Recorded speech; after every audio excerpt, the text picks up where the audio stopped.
Queridos, paz e graça da parte do nosso Senhor e Salvador Jesus Cristo. Estamos aqui para gravar mais uma pré-aula. Hoje nós vamos falar da pré-aula número 2, que traz como título o propósito do fruto do Espírito. Vamos ter muita coisa boa para falar, muita coisa boa para discutir. E interessante, nós teremos esse tempo para entender qual é a base para a igreja. Essa revista é interessantíssima para nós pentecostais, para entendermos o que realmente são os frutos do Espírito, como eles operam na igreja na atualidade. Fica comigo mais um tempinho, guarde esse tempo no seu coração para que Deus possa te usar em mais uma aula, em mais um domingo. Você que é novo professor, obrigado pela sua companhia. Você que já é o nosso, por que não dizer, o nosso amigo especial do coração, muito obrigado por tudo que você tem feito, muito obrigado por estar dando like na nossa lição, por se inscrever no nosso canal. À medida que você se inscreve no nosso canal, automaticamente você recebe a notificação de que nós já colocamos as nossas pré-aulas no YouTube a tempo ou bem antes do que você espera. Eu fico feliz por ter você como nosso amigo, como nosso colaborador, através das orações, através das súplicas, deixando sempre escreve e sempre falando para que nós possamos continuar avante com esse projeto. A Escola Bíblica não pode parar, querido. E nós, eu e você, estamos aqui para que isso aconteça. Nós somos instrumento de Deus para essa geração que precisa ouvir a verdade através da palavra de Cristo. E a Escola Bíblica é parte dessa grande promessa de Deus aqui na Terra. Quero mandar um grande abraço às pessoas que compartilham, que dão like, que estão conosco. E hoje nós vamos falar da lição de número 2, que é uma revista extremamente espiritual. Fala sobre as obras da carne e o fruto do Espírito.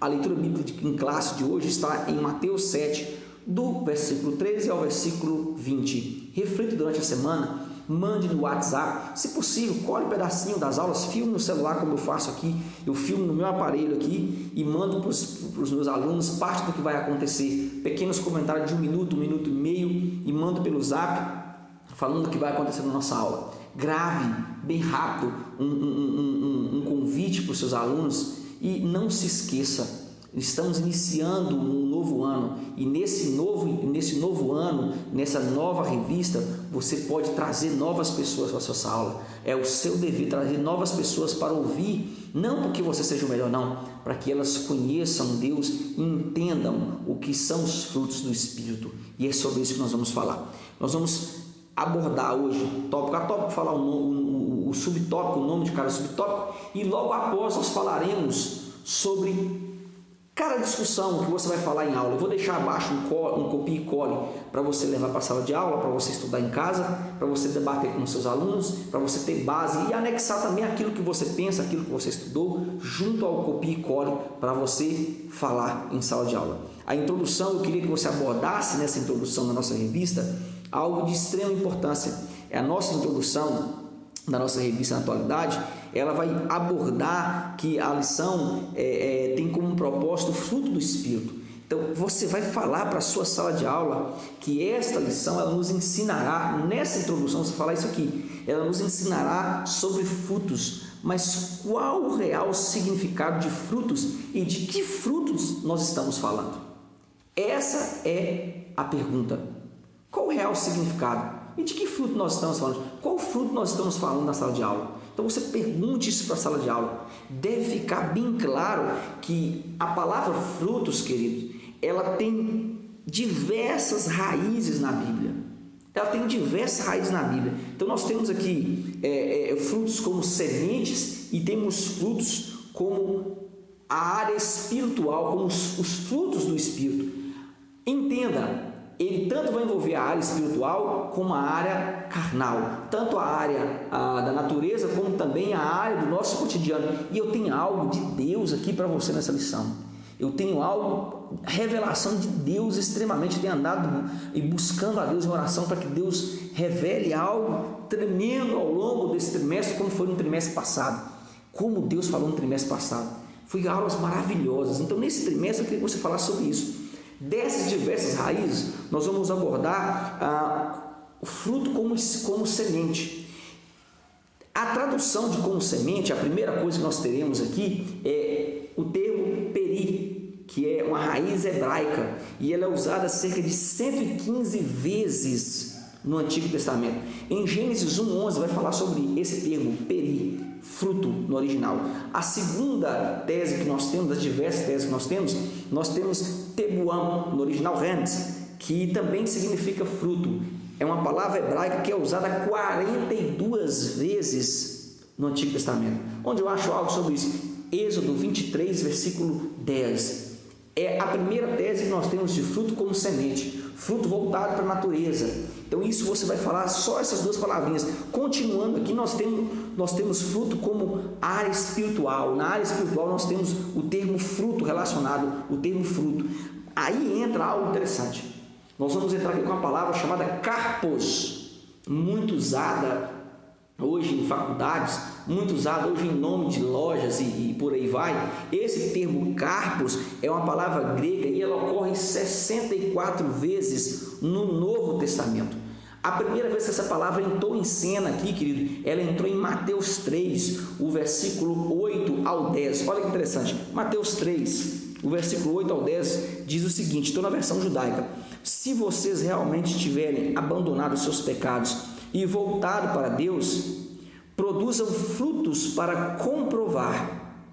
Não suponham poder consolar a si mesmo dizendo: Abraão é o nosso pai, porque eu lhes digo que Deus pode fazer surgir filhos de Abraão dessas pedras. Olha que interessante. Olha que interessante. Olha o que diz o versículo de número 10. Eu vou continuar para você entender. O machado já está junto à raiz das árvores, pronto para cortar. Toda árvore que não produz bom fruto será cortada e lançada no fogo. Aqui é uma junção, e isso aqui é interessante. Jesus faz aqui uma comparação entre fruto produzido pela natureza e o fruto produzido pelo cristianismo, ou seja, o fruto espiritual. É isso que você deve iniciar nessa introdução, explicando para o seu aluno que Jesus sempre vai fazer essa comparação. Fica evidente aqui nessa lição que todas as nossas ações, tudo que nós fizermos, todas as nossas ações, elas vão gerar frutos, sejam bons ou sejam maus, mas vão gerar, querido. Isso deve ficar claro. Entenda, somos os frutos do sacrifício de quem? Do próprio Yeshua HaMashiach. É isso que o seu aluno precisa entender. Para que ele conhecesse o Evangelho, para que ele tivesse intimidade com Jesus, para que ele conquistasse a graça, ou a graça o conquistasse, ele precisa, como eu falei na primeira aula, conhecer o Calvário, acreditar na ressurreição e abraçar o propósito de um crescimento espiritual. Então entenda, aqui vai ficar evidente que quando nós estamos gerando frutos que não agradam ao Senhor, o machado já está posto à árvore, ou seja, ele vai cortar aqueles que não geram frutos bons. Assim como ele diz em João sobre a videira. Nós precisamos falar isso em sala de aula. Tem pessoas lá achando que ele vai viver com a vida relaxada na igreja, viver com a vida toda bagunçada e que ele vai entrar no céu. Não vai não, querido. Isso deve ficar claro. O fruto que nós estamos falando aqui, espiritualmente falando, hoje nós somos fruto de quem? Do próprio Yeshua, e nós fomos conquistados no Calvário. Houve aqui um grande sacrifício para que nós produzíssemos, para que nós fôssemos conquistados. Onde eu acho algo sobre isso? Bíblia. Vamos lá, vamos para a Bíblia. Isaías, olha que interessante aqui. O profeta Isaías, o capítulo 53, é um texto muito famoso, eu vou ler na versão judaica, que é maravilhosa. O versículo 10 e 11 diz assim, 53, 10 e 11, isso, 53, 10 e 11 diz assim: ainda assim foi do agrado de Adonai esmagá-lo com a enfermidade, para ver se ele apresentara como oferta pela culpa. Se ele o fizer, verá a sua descendência. Na sua tradução vai dizer, verá o fruto do seu trabalho. Olha que interessante, verá a sua descendência, o fruto do seu trabalho, e prolongará os seus dias. Em sua mão o desejo de Adonai se realizará. Querido, é magnífico quando você lê esse texto.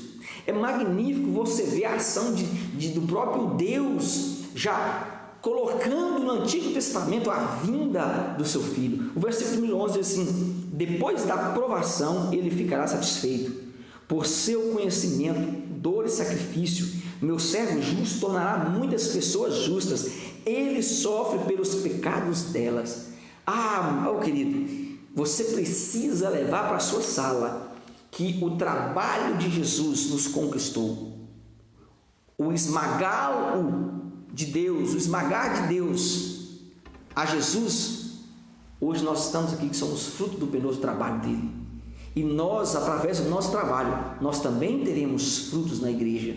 Nós também seremos agraciados em ver os nossos alunos, em ver as pessoas se converterem. Não é para nossa glória, é para que o evangelho cresça e para que ele apareça. Isso deve ficar claro. O tópico número 1 da nossa revista vai falar sobre a vida controlada pelo Espírito.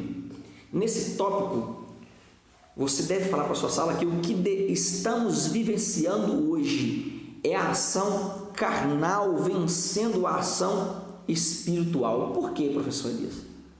Querido, quando nós falamos sobre frutos do Espírito, nós devemos lembrar que tais frutos eles são para aprimorar o sacrifício de Cristo. Eles são para termos comunhão uns com os outros, para andarmos em unidade de pensamento espiritual, ou seja, isso é o avivamento esperado por todos ao longo de muitos anos, como Davi falou em Salmos 85, o versículo de número 6. Vamos para a Bíblia. Eu acho interessante que esse avivamento, ele é esperado, mas as pessoas não sabem o que é avivamento. Avivamento é aquele pulinho que você dá no domingo à noite e volta para casa do mesmo jeito. Não. Nós vamos entender o que é avivamento aqui agora. Olha que interessante. Salmos 85, o versículo de número 6. Diz assim: restaura-nos, Deus de nossa salvação. Esquece os teus desprazeres conosco. Ficarás irado conosco para sempre? Tua fúria atravessará todas as gerações? Acaso não nos renovarás para que o teu povo se regozije em ti? Mostra-nos a tua graça, Adonai. Confirma-nos a tua salvação. Esse é um pedido de um verdadeiro adorador, querido. Esse é um pedido de um homem que esperava em Deus uma renovação, ou seja, um avivamento nítido. Quer ver outro homem que pede um avivamento e nós não entendemos? Nós pegamos esse texto e circulamos ao redor dele só para fazer reteté na igreja. Abacuque 3, o versículo 2 e 3 diz assim: Adonai, ouvi o relato sobre ti. Adonai, estou aterrorizado com os teus atos. Traze a tua obra à vida em nossa era, torna conhecida em nosso tempo, mas em ira recorda da tua compaixão. O profeta pede a Deus para que venha o avivamento, para que venham as ações do Espírito. Vou explicar isso aqui para você entender. O verbo hebraico rim, e eu vou colocar aqui no copia e cole para você levar para a sala de aula. Rim, ele significa avivar. Tem um significado primário de preservar ou manter vivo. Então, quando esses homens estavam falando isso aqui, eles estavam assim: mantém-nos vivo, mantém-nos aqui sobre a tua perseverança, nos preserva debaixo das tuas mãos, nos mantenha vivo diante do Senhor. Porém, avivar nesse contexto não significa somente preservar ou manter vivo, mas também purificar, corrigir e livrar de todo o mal. Quando Abacuque pedia isso aqui, quando Davi pedia isso aqui, ele está dizendo assim: livra-nos de todo o mal, mantenha-nos vivos. Isso é avivamento, querido. Mas não é só para você ter vida, não. É ter vida na presença de Deus, é diferente. Muitos têm vida aí fora, mas quando você tem vida na presença de Yeshua, é diferente. O andar é diferente, o falar é diferente, o agir é diferente. É isso que esses homens estão pedindo. Então, esta é uma consequência natural de toda vez que Deus aviva a sua igreja.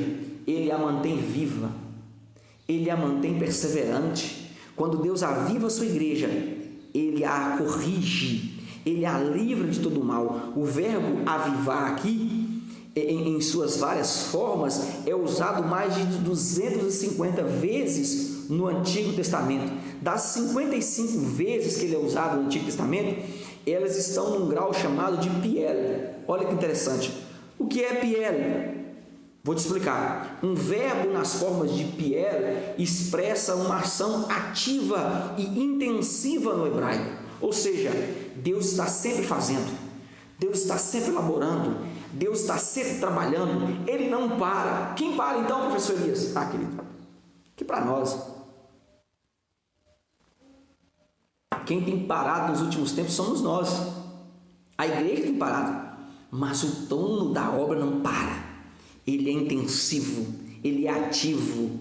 Nesse sentido aqui, o avivamento é sempre indicado como uma obra ativa e intensiva do nosso Deus.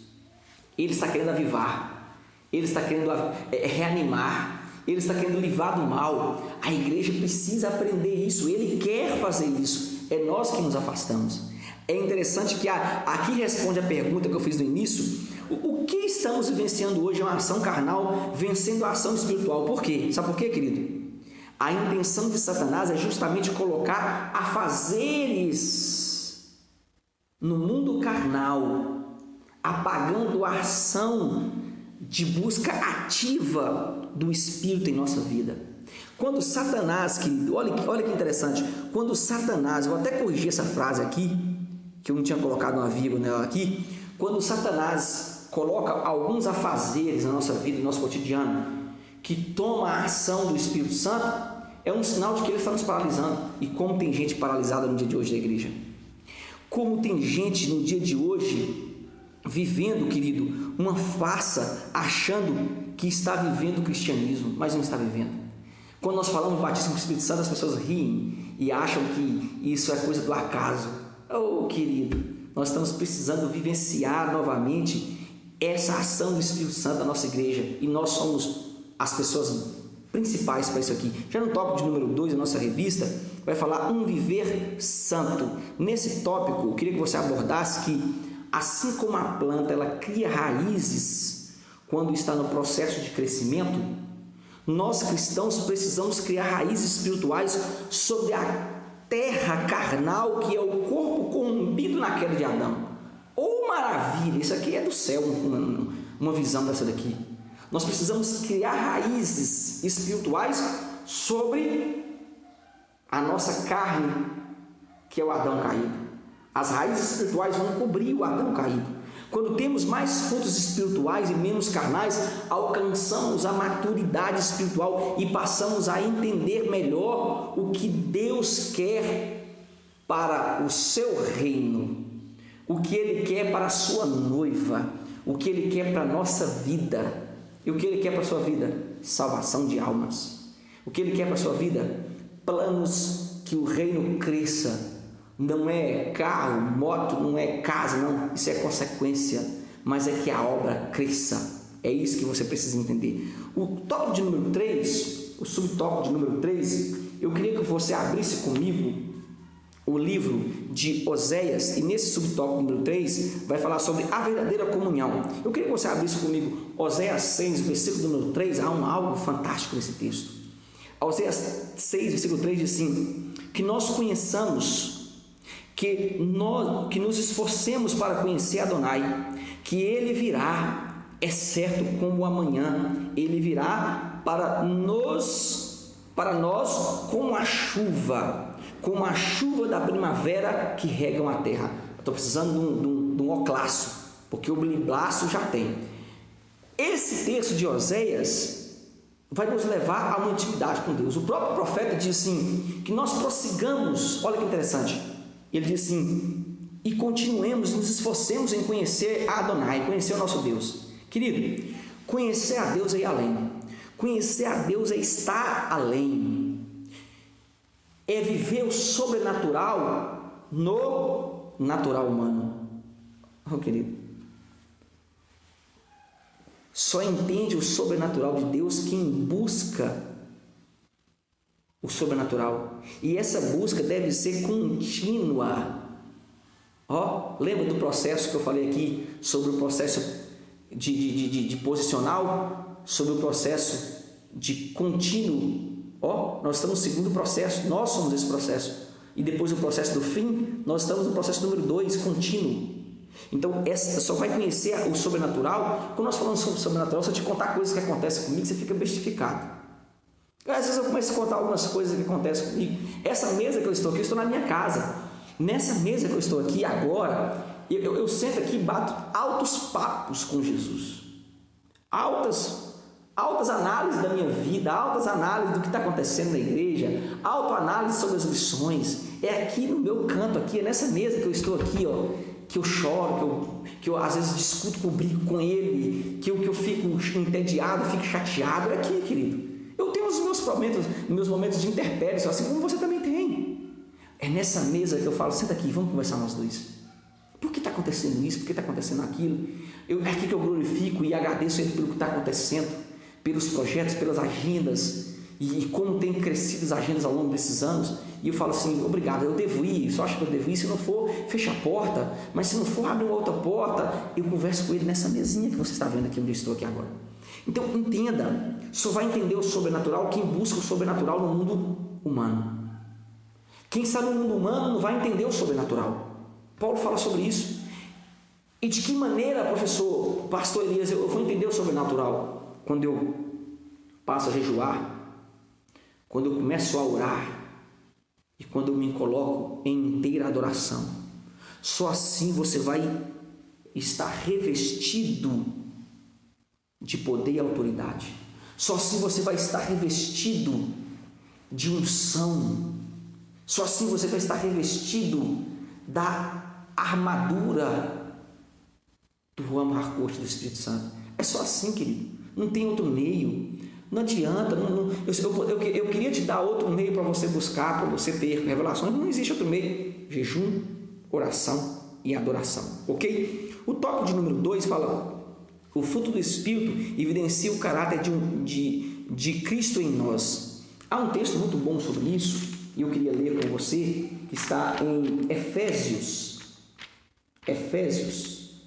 o capítulo 5, o versículo de número 15, a 20, olha o que diz esse texto, diz assim: por isso, deem muita atenção a como conduzem a vida, vivam de forma sábia e não insensata, usem bem o tempo, porque os dias são maus, não sejam tolos, tentem entender qual é a vontade do Senhor. Não se embriaguem com o vinho, porque perderão o controle. Em vez disso, continuem sendo cheios do Espírito. Cantem salmos, hinos e canções espirituais uns para os outros. Cantem ao Senhor e lhes façam música no coração. Deem sempre graças a Deus, o Pai, por todas as coisas, em nome do nosso Senhor Yeshua, o Messias. Querido, quando nós paramos e quando nós passamos a examinar esse texto supracitado aqui agora, vimos que Paulo estabelece um contraste entre antes e o depois. Olha que interessante. Entre o antes da vida dos crentes, que era o embriagar-se com o vinho, o embriagar-se que era associar-se com os antigos modos de vidas que eles tinham, com os desejos mundanos, terminando por fim aqui em contenda. É isso que Paulo está falando. Eu vejo as pessoas usar esse texto aqui para falar tanta coisa. Querido, entenda isso aqui para você levar para a sala de aula. Então, quando Paulo associa esse texto, quando nós examinamos esse texto, nós vamos ver que Paulo está levando o embriagar-se com o vinho ao modo de viver antigo, que trazia contenda. É isso que Paulo está falando. Ele está chamando a atenção para que você não volte aos desejos mundanos. Ele nos chama a viver uma nova vida cheia do Ruach HaKodesh, cheia do Espírito Santo. Há aqui uma comparação entre embriagar-se de álcool, que é temporário, e embriagar-se, ou seja, encher-se do Espírito. Me desculpa dessa palavra, mas algumas traduções usam ela: embriagar-se do Espírito, encher-se do Espírito, que é eterno. O apóstolo chama a viver aqui o êxtase do Espírito e não do álcool. Enquanto muitos se embriagam para que tenha êxtase no mundo do álcool, nós temos êxtase no mundo do Espírito, nós somos cheios do Espírito Santo. É muito interessante isso aqui. Só assim que nós teremos uma mudança de caráter. Só assim nós vamos ter uma mudança de caráter. Por que você está falando isso, pastor Elias? Porque nós mesmos, nós não podemos mudar o nosso caráter sem a ajuda do Espírito Santo. Porque nós mesmos não conseguimos moldar o nosso caráter sem a ajuda do Espírito Santo. Eu posso até fazer promessa, mas elas vão falhar, elas vão acabar, elas vão parar. O meu ser humano vai ser frágil, vai parar. Vou ficar tantos dias sem tomar Coca-Cola. Já vi tanta gente falando isso e quebra o pacto. Nós somos tão fracos de geração que o jejum dessa geração é jejum de Facebook, jejum de WhatsApp. Que isso, querido? Jejum verdadeiro é 24 horas sem comer. Isso que é jejum. Com você, eu não consigo. Consegue? Quantas vezes eu já fiquei? Isso, mas não é para buscar uma esfera carnal, é para buscar para a esfera espiritual. O jejum que nós estamos vendo hoje são pessoas buscando coisas carnais e não espirituais. Eu não vejo mais ninguém jejuar para que pessoas convertam na igreja. Eu não vejo mais ninguém jejuar para que haja boas pregações nos nossos congressos. Eu não vejo mais ninguém jejuar para que pessoas sejam libertas da prostituição, das drogas. Jejum hoje é para ganhar casa, para ganhar carro, para ganhar chave nova, para ganhar... Para com isso, querido. Nós precisamos entender que só o Espírito Santo vai mudar o nosso caráter. Este sim pode trabalhar se nós permitirmos, se você permitir, porque ele não vai trabalhar se você não permitir. Isso deve ficar evidente nisso aqui. Já o tópico de número 2 da nossa lição, ele vai falar, olha que interessante, vai falar sobre caráter gerado pelo Espírito. Nesse tópico, você vai falar que a promessa de que o Espírito Santo habitará em nós, ela é evidente em toda a Bíblia. Todo mundo sabe disso. É evidente em toda a Bíblia. O que precisamos é destronar aqui o Adão em nosso viver e passar a viver para Cristo de maneira que Ele consiga fazer isso. Olha que interessante. Diz assim: então Yeshua disse aos talmidim, aos discípulos: se alguém quiser me seguir, deve dizer não a si mesmo, tomar sua estaca de execução e vir atrás de mim. Porque quem quiser salvar a própria vida, a destruirá. Mas quem destruir sua vida por a minha causa, a encontrará. Olha que interessante. Eu entendo que o Consolador, ele trabalha em nós à medida que lhe é permitido, à medida em que nós permitimos e deixamos o nosso egocentrismo de lado. Quando nós deixamos o nosso egocentrismo de lado, o Consolador começa a trabalhar, o Consolador começa a movimentar o seu Espírito, e nós então somos cheios do Espírito Santo, e nós vamos começar a gerar os frutos do Espírito Santo. E a lição mais adiante vai falar um pouquinho sobre isso, sobre os frutos do Espírito Santo. Já o tópico de número 3, ele vai falar sobre um novo estilo de vida. Fala nesse tópico aqui para a sua sala que o que é pseudos evangelhos, o que é pseudo-evangelho, aparece na nossa lição aqui.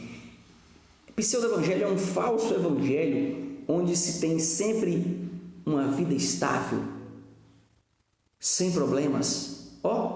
Uma vida estável, uma vida sem problemas, onde tudo é muito fácil, contrariando o pensamento do próprio Yeshua em Mateus 5, versículo de número 11. Quer ver como contraria como contraria o que Jesus disse? Então, pseudo-evangelho é esse, Mateus 5, o versículo de número 11. É isso? Isso. Olha o que diz esse texto. Quão abençoados são vocês quando as pessoas os insultarem, perseguirem e inventarem todo tipo de calúnia contra vocês pelo fato de me seguirem. Deixa disso tudo, querido. Olha, o verdadeiro evangelho, ele não é cobrado. O verdadeiro evangelho, ele não é de vantagens, mas sim de pessoas que entendem que ele precisa ser espalhado. que ele precisa ser divulgado e que nós aqui somos apenas instrumentos para que isso aconteça.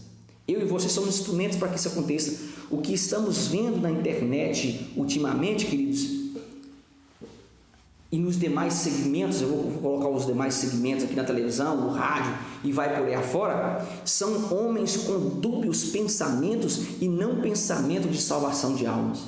Pensam-se em muitas coisas, falam-se em muitas coisas.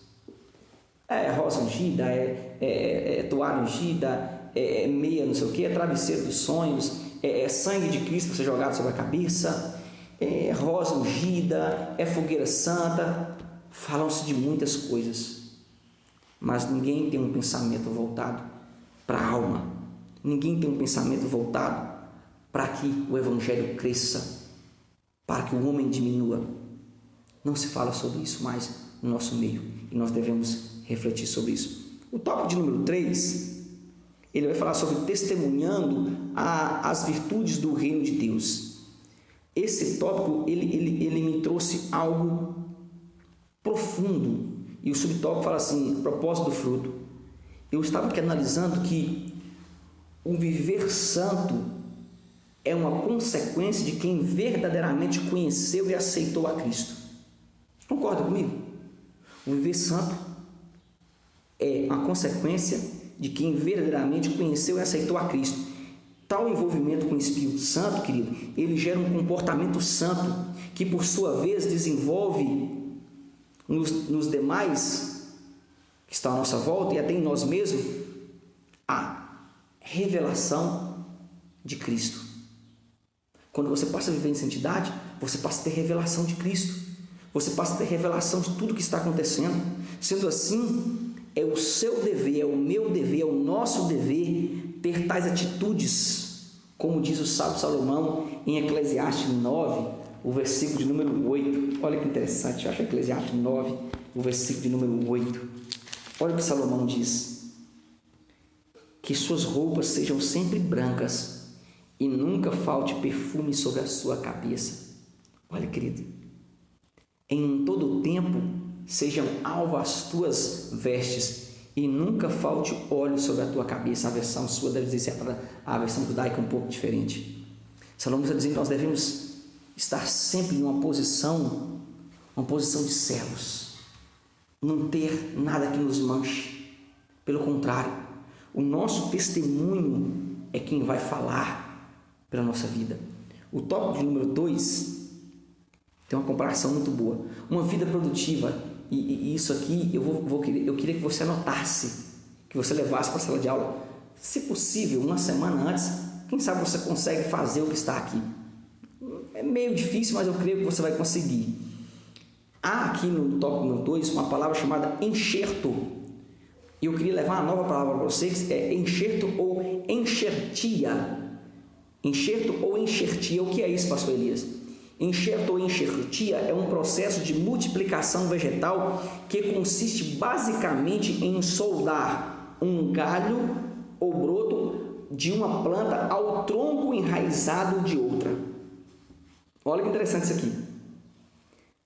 A parte implantada, chamada garfo ou enxerto, conserva as características da planta a qual procede. A parte que recebe o enxerto, chamada de cavalo ou porta-enxerto, extrai do solo os nutrientes necessários à evolução do conjunto. Em nosso caso aqui, querido, para você entender, eu vou falar em rápidas palavras para você entender aqui. Faça um pouquinho a cadeira aqui para você entender, vou fazer uma comparação. Nós somos o jambuzeiro. Já viu essa história na Bíblia? Nós fomos enxertados em quem? No tronco, que é o mestre. Nós não valíamos nada, mas quando nós somos enxertados nele, nós passamos a sugar a seiva, que é o Pai. Passamos a adquirir o alimento do Pai e a viver conforme o que o Pai quer, a andar conforme o que o Pai quer. Nós fomos cortados da raiz do pecado e enxertados em Cristo. E é por isso que nós temos vida. Ah, pastor Elias, onde é que você achou isso? Onde é que você achou essa loucura aí? Espera aí que eu vou te dar essa loucura agora. Romanos 11. Romanos 11. o versículo 16 e 18. Olha que interessante. Romanos 11, 16 e 18. Olha o que diz. Se o halam oferecida com primeiros frutos é santa, toda a massa também é. E se a raiz é santa, também o são os ramos. Olha, aí ele continua dizendo assim: entretanto, se alguns ramos foram quebrados, e você, uma oliveira brava, foi enxertado entre eles e se tornou coparticipante da rica raiz da oliveira, então não se glorie como se fosse melhor que os ramos. Contudo, se o fizer, lembre-se de que não é você que sustenta a raiz, mas a raiz que o mantém. Isso que é profundo, querido, magnífico. Nós fomos enxertados em quem? Em Cristo, no Pai. E é Ele quem nos mantém. Não tem do que se gloriar, não. Não tem, não existe. Não há porque o homem se gloriar. Ele é a essência para que nós tenhamos vida. Leve-os para a sala de aula, magnífico. Eu vou continuar nesse texto para você entender. Vou continuar para você entender. O tópico de número 3 vai falar sobre isso. Tópico de número 3. O que fazer para manter a produtividade? Olha que interessante.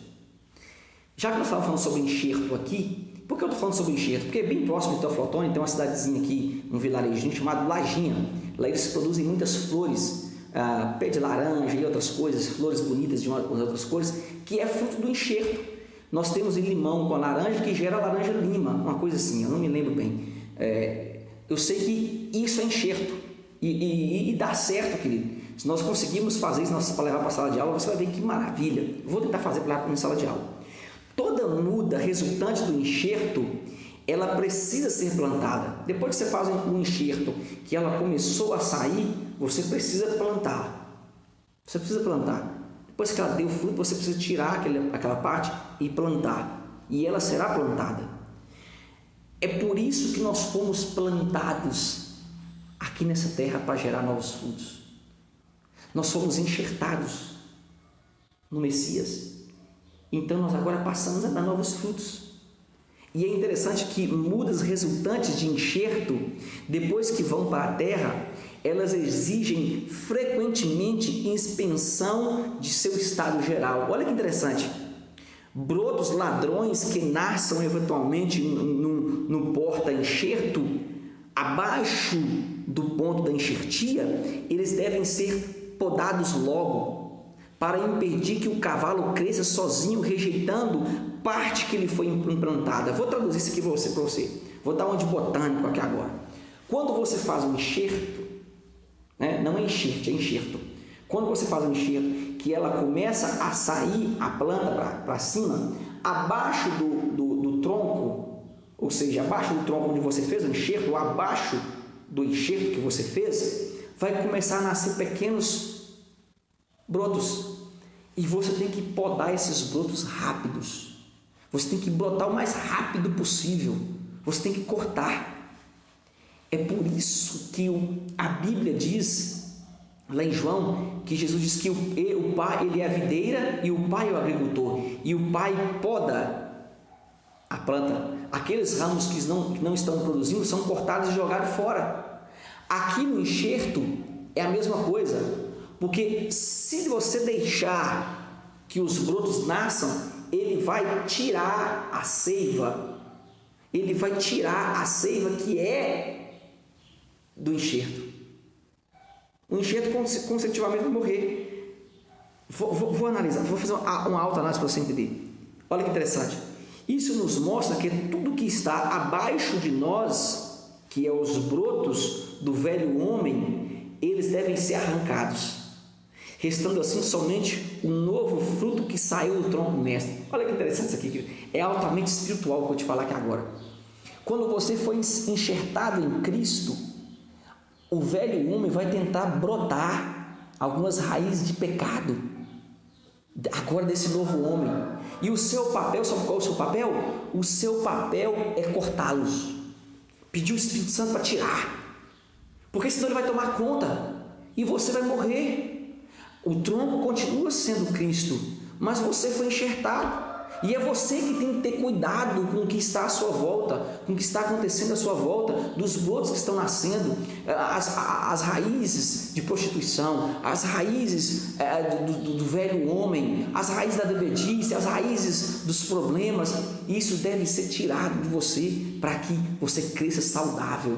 Olha que profundidade disso. Até na planta a gente aprende que o próprio Cristo nos deixa exemplo da natureza. E é interessante isso aqui, querido, que quando é tirado os brotos aqui do que nós chamamos de enxerto, e fica somente nós enxertados em Cristo, resta apenas agora o resultado de quem? O resultado do que nós tiramos de Cristo, que são os frutos para que a obra cresça. É interessante que vai restar agora somente aquilo que saiu do tronco, a seiva que saiu do tronco, que por sua vez traz a raiz benéfica à nossa vida cristã. Por quê? Se nós estamos ligados a Cristo, nós sugaremos dele o que há de melhor para o crescimento da sua obra. Deixa eu te dizer uma coisa, está na hora de você começar a podar aquilo que tem tirado a sua comunhão com o Espírito Santo.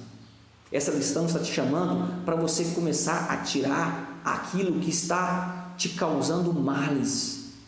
Essa lição está trazendo para você a oportunidade de falar para a sua sala que existem pequenas arestas, pequenos brotos que estão incomodando o Pai, e você está morrendo por causa desses brotos. Então é hora de você cortá-los. Vai doer? Com certeza, mas deixa eu te dizer uma coisa, o Pai em que você foi enxertado te garante a vitória, te garante nova vida em Cristo Jesus. Me despeço de você com um grande abraço e até a próxima pré-aula. E Shalom.